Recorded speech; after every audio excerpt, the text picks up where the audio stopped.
Bienvenidos a este nuevo curso gratuito en el que en los próximos minutos te voy a enseñar las bases del Bitcoin y cómo invertir en él de manera rentable y segura. Para entender bien qué es Bitcoin y por qué puede merecer la pena invertir en él, lo primero que vamos a estudiar y a ver rápidamente es qué es el dinero, qué formas de dinero ha habido en la humanidad, qué diferencia hay entre, por ejemplo, el oro y las monedas fiduciarias del Estado, como son el euro, el dólar o las distintas divisas de los distintos estados, qué es el Bitcoin, cómo surgió y por qué es mejor alternativa que estas monedas. Vamos a ver por qué Bitcoin debería y está triunfando ya, según muchísimos expertos y CEOs de grandes gestoras de inversión. Vamos a ver un potencial precio de Bitcoin para el futuro. Y en el último lugar, vamos a ver en tiempo real cómo invertir y comprar Bitcoin de manera segura y qué intercambio o exchange usar para no tener problemas de hackeos, robos, etcétera, etcétera. Así que empezamos. En primer lugar, vamos a empezar analizando qué es el dinero, porque gran parte de la tesis de inversión de Bitcoin, si vas a invertir en él, tienes que entenderlo para que cuando vengan bajadas o subidas no te precipites en venderlo, es entender por qué tiene sentido. Pues bien, Bitcoin tiene sentido porque está mejorando las maneras tradicionales que teníamos de entender el dinero. ¿En qué sentido es esto? Pues en el sentido en que, en primer lugar, déjame explicarte qué es el dinero. El dinero es aquello que nos permite intercambiar bienes, ¿de acuerdo? Y pagarlos para poder comprar cosas que nos interesan. Inicialmente, a lo largo de la humanidad, se empezó comerciando con lo que se conocía como el trueque. Imaginaos, si yo era recolector de lechugas o tomates y quería comprarme unos zapatos del artesano de turno, le ofrecía X lechugas por sus zapatos. Pero ¿qué pasaba con mis lechugas? Que a lo mejor el que me vendía los zapatos no quería comprarme, no quería lechugas y entonces no me quería vender sus zapatos por mis lechugas. Y yo tenía que ir cambiando mis lechugas por otro objeto hasta tener el objeto que el señor que me vendía los zapatos quería poseer. Además, las lechugas se podían poner malas y por tanto mi valor de intercambio podía bajar si las lechugas se me ponían malas y ya no las quería nadie.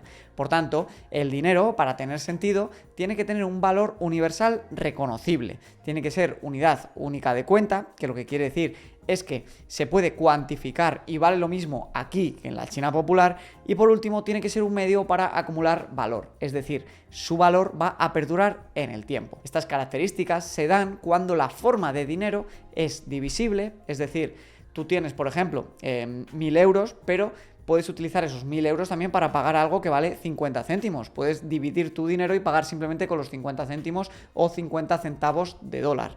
Lo puedes transportar fácilmente, va a perdurar en el tiempo, no se va a poner malo como las lechugas y es limitado y escaso. Cuando se cumplen estas características tenemos una forma de dinero correcta. ¿Cuál fue la primera forma de dinero correcta? Pues bien, el primer estándar que hubo de dinero en el mundo y que perduró realmente durante años fue el oro. Antes el humano intentó comerciar con conchas, intentó comerciar pues con otro tipo de objetos y de bienes que había en la naturaleza, pero muy pocos cumplían con todas las características de ser divisible, de que se pudiese transportar fácilmente para comerciar, que pudiese perdurar en el tiempo para que también tu poder adquisitivo mantuviese el valor y que fuese limitado y escaso. Por tanto, cuando el humano descubrió el oro y empezó a comercializar con oro, el volumen de intercambio de bienes y de comercio internacional se disparó, porque el oro era escaso, para poder emitirlo necesitabas poder minarlo, porque el oro se podía transportar relativamente fácil, porque el oro trabajándolo lo podías dividir también y porque al ser escaso podía mantener su poder adquisitivo en el tiempo. ¿Qué pasa? Que evidentemente si pensamos en las monedas y en los billetes de hoy en día es mucho más fácil comerciar que no con el oro.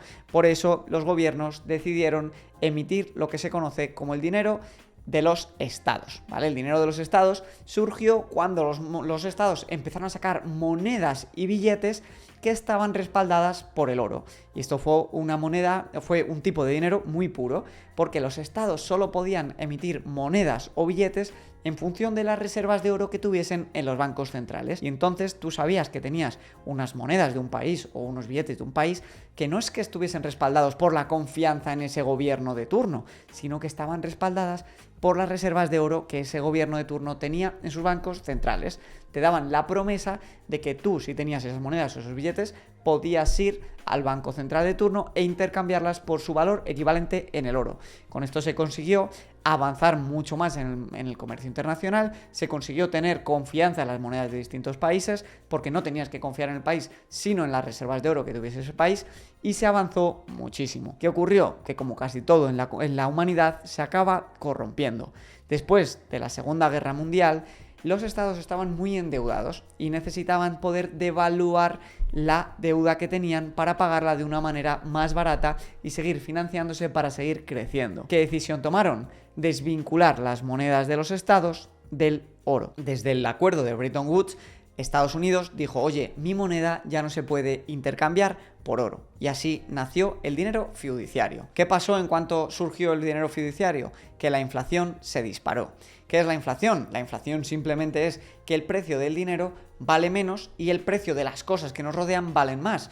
¿Por qué? Porque el dinero deja de ser escaso, los estados cuando no tienen que vincularlo al metal precioso como es el oro, lo que hacen es emitir más euros y dólares, que ya hemos visto en muchos vídeos del canal que se ha disparado la emisión de euros y dólares en un 50 y 60% en los últimos 4 años y por tanto tenemos este fenómeno de la inflación disparado. Ante tanta emisión de dinero, la inflación en España y en Estados Unidos en el último año llegó a ser del 10%, ahora se está moderando un poquito.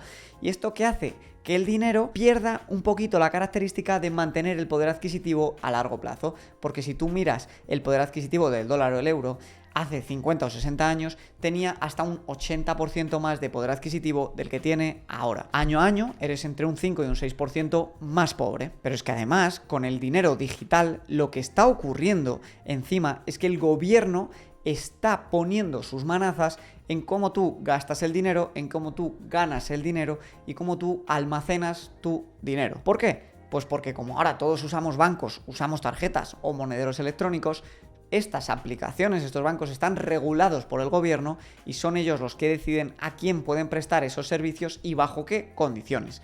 Por tanto, puede darse el caso, como pasa en muchas ocasiones, de que si tú vas a hacer una empresa que al gobierno de turno le parece que moralmente no es aceptable, puede denegarte la posibilidad de cobrar dinero digital de la sociedad en tu empresa. O puede denegarte, como hacen algunos bancos, enviar el dinero a exchange para comprar criptomonedas porque creen que es un enemigo del Estado o de los bancos. O simplemente pueden retrasarte tus transferencias ilimitadamente hasta que el banco, el gobierno o la licencia de turno apruebe la actividad que tú quieras hacer con el dinero. Esto de facto lo que ocurre es que no dispongas libremente de tu dinero. Y si tú estás en un país de la Unión Europea o en Estados Unidos, a lo mejor esto quizá no resuena tanto contigo y no te preocupa tanto. Pero si se lo cuentas a un colega de Venezuela, igual te va a decir lo importante que es ser soberano de tu dinero y de poder disponer de él como quieras. ¿Por qué? Porque puede darse el caso de que quieras salir de tu país con tu familia para tener un futuro más próspero en otro estado y que el estado te diga no, lo siento, pero tu dinero se queda en el país porque hemos hecho un corralito y no se puede sacar el dinero, como ha pasado en multitud de estados en los últimos 50 o 60 años. Nos pensamos que las cosas van muy bien hasta que dejan de ir.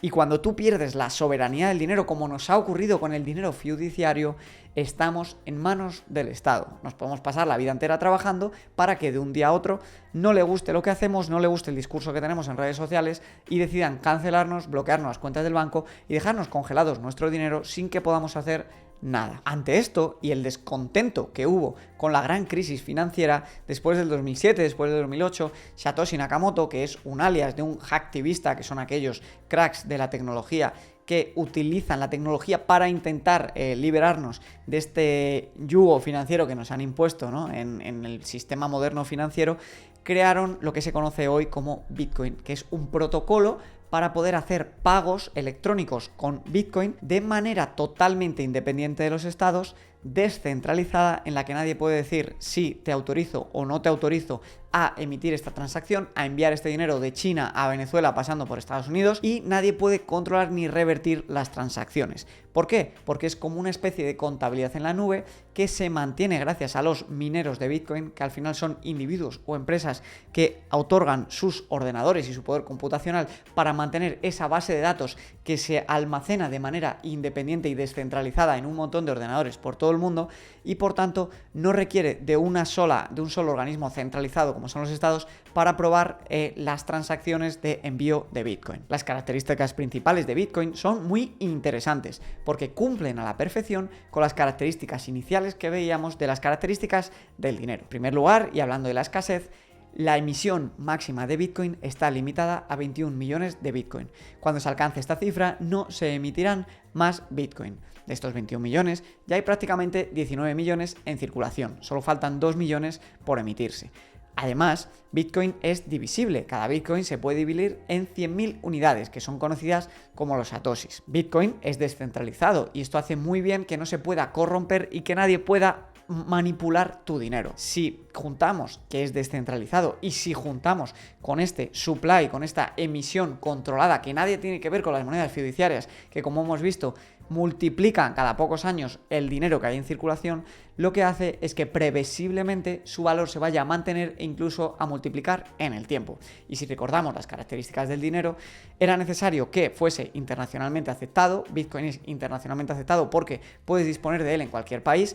Su precio se va a mantener en el tiempo porque es escaso e incluso se va a multiplicar, y encima se puede trasladar muy rápido y se puede utilizar para pagos porque puedes enviar el Bitcoin que te dé la gana y los satoshis que te den la gana de una dirección a otra sin que nadie lo apruebe en cuestión de segundos. Por tanto, cumple con todas las condiciones de poder ser transportado, de que sea divisible, de que mantenga su valor y de que tenga un valor universal. El hecho de que sea pseudoanónimo, lo que quiere decir simplemente es que las billeteras, por así decirlo, las cuentas bancarias son públicas. Tú puedes consultar las distintas billeteras que hay y cuánto Bitcoin tienen almacenado, pero no sabes de quién es. Esto lo que garantiza es que se pueda tener una trazabilidad, y esto lo que hace es romper por completo con todas esas instituciones o personas que dicen que Bitcoin se utiliza para lavar dinero, porque es una mentira. Tú, si quieres acabar enviando tus euros, tus Bitcoin a euros o dólares, se puede llevar una trazabilidad de todas las operaciones que ha hecho esa billetera y por tanto ver si se ha utilizado para cosas ilegales o no. Algo que es contrario a lo que ocurre con el dinero en efectivo, que no es trazable de ninguna de las maneras. Todas estas circunstancias o características de Bitcoin han hecho que el CEO de BlackRock, en recientes entrevistas, que para los que no sepáis, el CEO de BlackRock es el CEO de la gestora de capitales que más dinero tiene bajo su gestión en el mundo, afirmase categóricamente que Bitcoin iba a trascender a cualquier moneda en el mundo al estar programada para solo tener 21 millones de Bitcoin en circulación, y decir que en muchos aspectos Bitcoin es el nuevo oro digital e incluso superior a sus características. Por resumir un poquito cómo funciona la blockchain para entender su tecnología, es muy fácil. Un usuario solicita una transacción. En esa base de datos descentralizada online, como si fuese un Excel online que tienen todos los usuarios, se representa esto con una nueva transacción. Se solicita que la transacción se difunda a todos los nodos o mineros de la red. Cuando todos los nodos la validan, se añade a la cadena, se añade a la base de datos y esa transacción se verifica y se ejecuta, quedando hecha y siendo ya irreversible en la red. Algo muy importante de Bitcoin que hay que entender es el fenómeno del halving. Como te decía, de los 21 millones de Bitcoin que hay, ya hay en circulación unos 18.900.000. Los 2.100.000 que quedan por emitirse se van emitiendo año a año y se emiten a los mineros como recompensa por mantener esa base de datos actualizada y funcionando. Bien, el halving es el proceso por el cual cada 4 años la emisión de nuevos Bitcoin en forma de recompensas a los mineros se reduce entre 2. Es decir, cada 4 años los nuevos Bitcoin que se van a ir emitiendo van a ser la mitad. Esto hace que Bitcoin cada vez sea más escaso y por tanto que potencialmente cada vez sea más valioso. Y que al contrario que ocurre con las monedas fiduciarias en las que el supply se multiplica, el supply se reduce, algo que nunca jamás se había visto en la época del dinero. Esto queda visualizado muy fácilmente en esta diapositiva de aquí.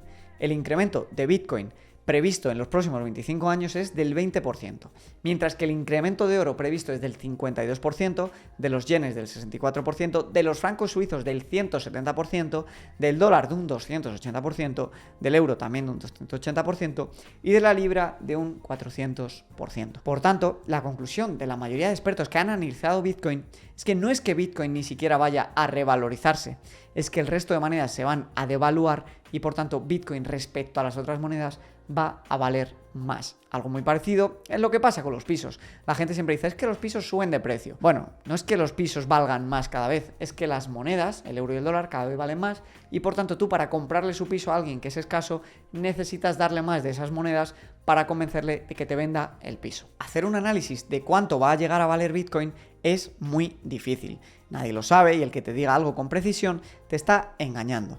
Lo que sí se puede hacer siempre son comparativas.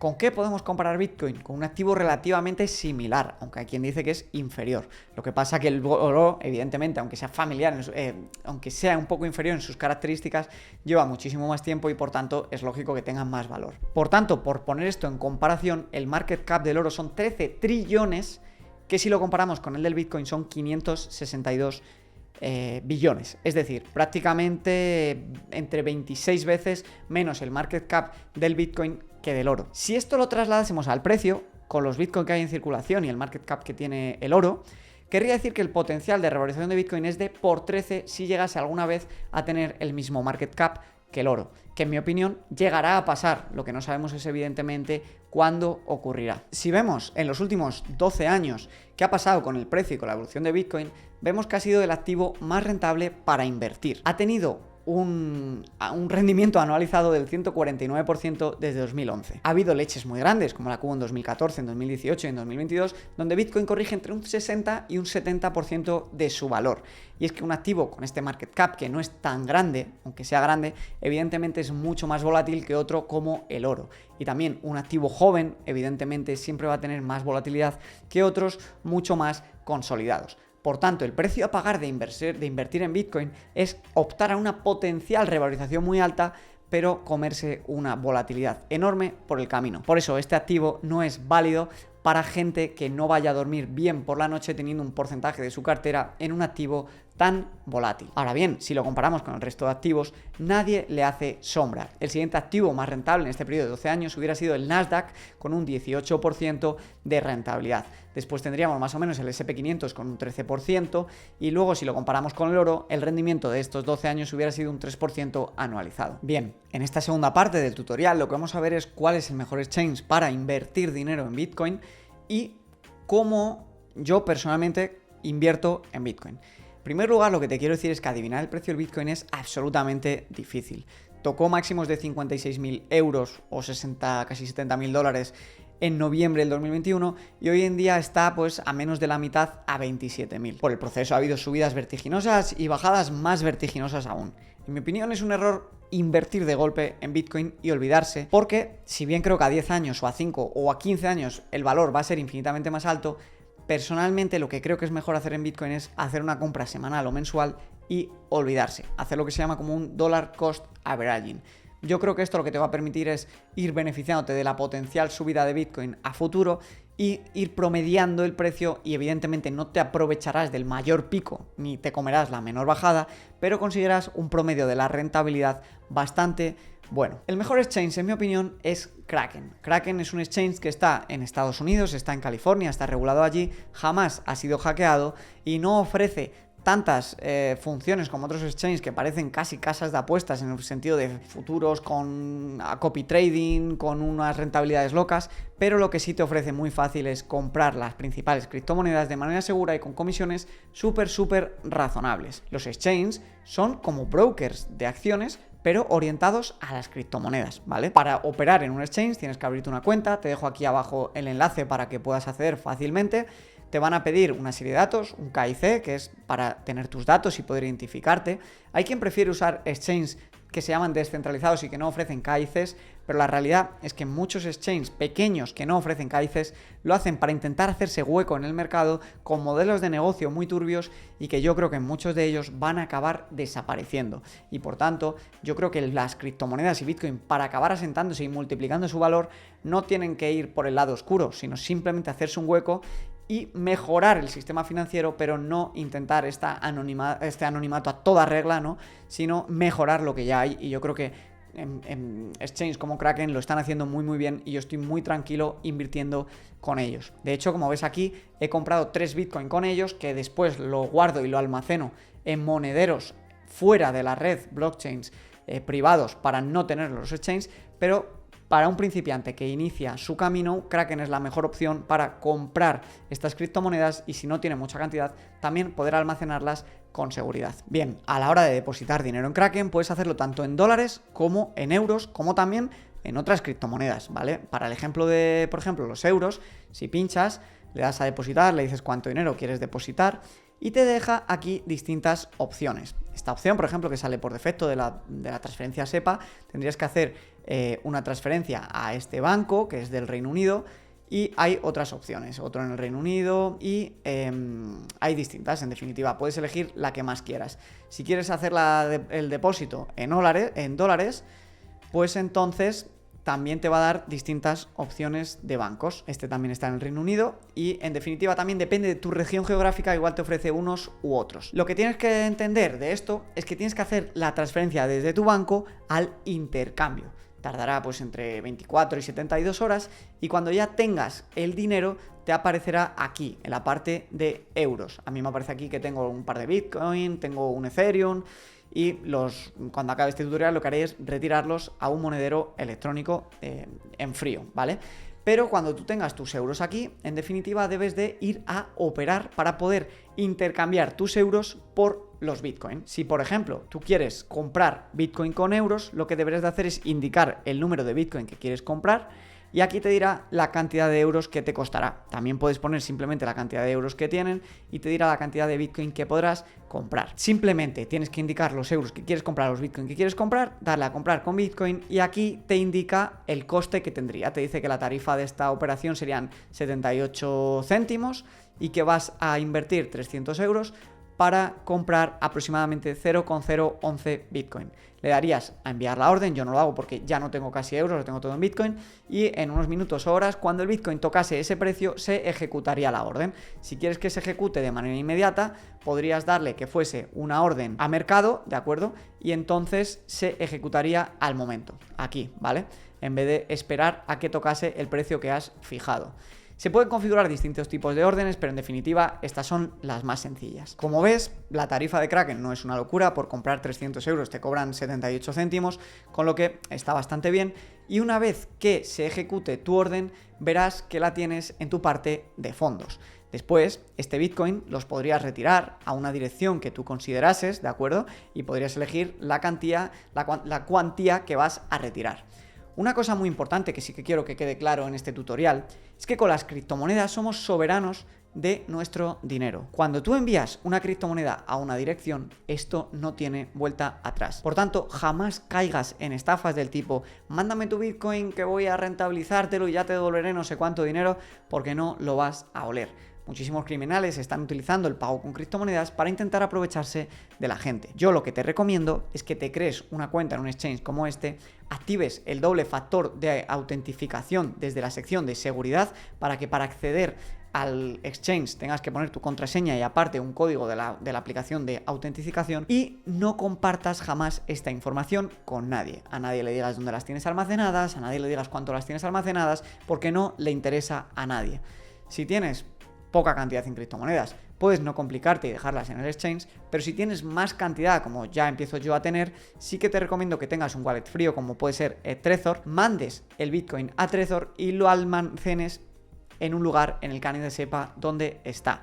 Pero sobre todo, lo más importante, como te decía, es que no compartas tus contraseñas ni envíes tus criptomonedas a nadie, porque un banco sí que puede revertir o parar una transacción, pero una vez que una transacción se ha ejecutado en la blockchain, no hay vuelta atrás y no recuperarás tu dinero. Bien, hasta aquí las bases de cómo comprar Bitcoin de manera segura. Lo más importante es que sea un exchange que sea reconocible, no te vayas a exchanges marroneros, exchanges nuevos, exchange que promocione el influencer de turno porque les pagan. Para que te hagas a la idea, a mí Kraken no me paga nada por cada nueva alta, ¿de acuerdo? Mientras que hay exchanges que están pagando 20, 30, 40 euros por cada cliente, es decir, que están como locos invirtiendo en marketing para captar. Kraken no hace campañas locas de publicidad porque se centran solamente en dar un buen servicio a sus clientes.